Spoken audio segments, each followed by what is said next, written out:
Hey guys, make sure you stay until the end. We'll explain about common mistake people make when replacing fuses and relays that can end up you spending quite a bit of money on diagnostics tools, parts that you may not need. Make sure you stay until the end.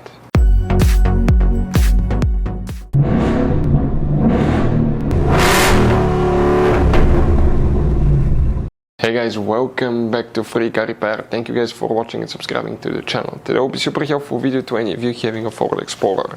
That generation here from year 2011 to year 2015. If you need to find where the low beam headlights, fuses and relays are located, also the high beam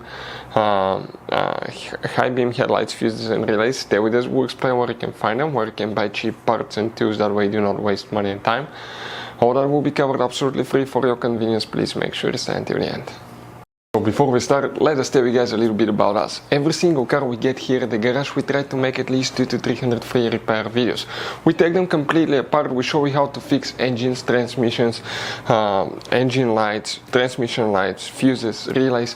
Why we do all that, guys? Because our mission in the shop is to save you as much money as we can. All we need in return, please subscribe to the channel, like the video, that way we can keep making these free videos. By the way, check out our YouTube channels. We have, guys, more than 15,000 free repair videos that can save you thousands of dollars in future repairs. So let's go ahead and start on it now.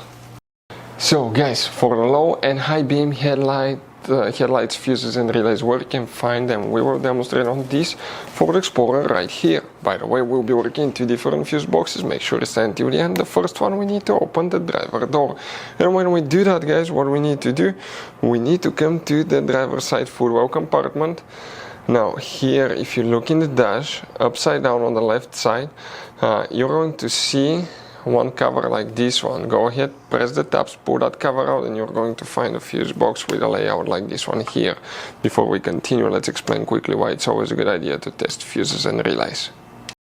So let me explain why it's super important, guys, to test fuses. Fuses, not often you can see if they're burnt or they're good. Sometimes they may seem perfectly fine, you think it's a good fuse, you put it back in, and you end up spending money and time on parts and problems that do not exist, guys, when all you had to do, test your fuse, find out it's bad, replace it, fix your problem. So we will have a video how to test a fuse, okay, different kinds of fuses, and how to test relays, guys. We're going to put the link in the description of the video below, specifically to that video. Please check it out. Here, what we need to check for fuses, then we need to go to a different fuse box, check two more. Let's zoom in, guys, so you can clearly see things.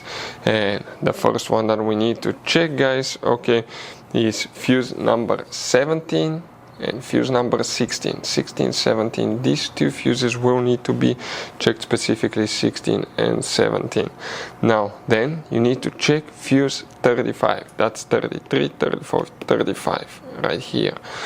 35 will need to be checked. You need to also check fuse number 39, that 15 fuse.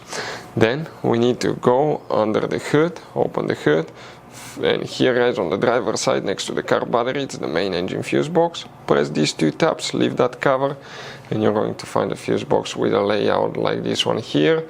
Here, what we need to check, guys, okay, two more components. We're talking about fuse 57, guys.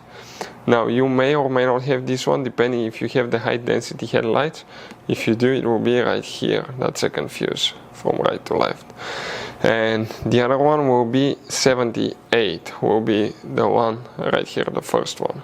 We specifically don't have that one. Now, about relays, we couldn't find any relays. It might be controlled by the body control module, guys, but if you have problems, always check these fuses first. So guys, by the way, you have all kinds of different fuses, relays, circuit breakers, and check under the hood. It's even more complicated, guys. And even you have some special fuses, okay, like this one right here.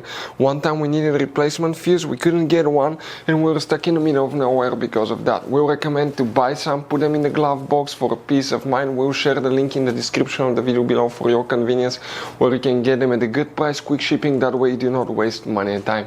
Thank you guys for watching, and see you next time.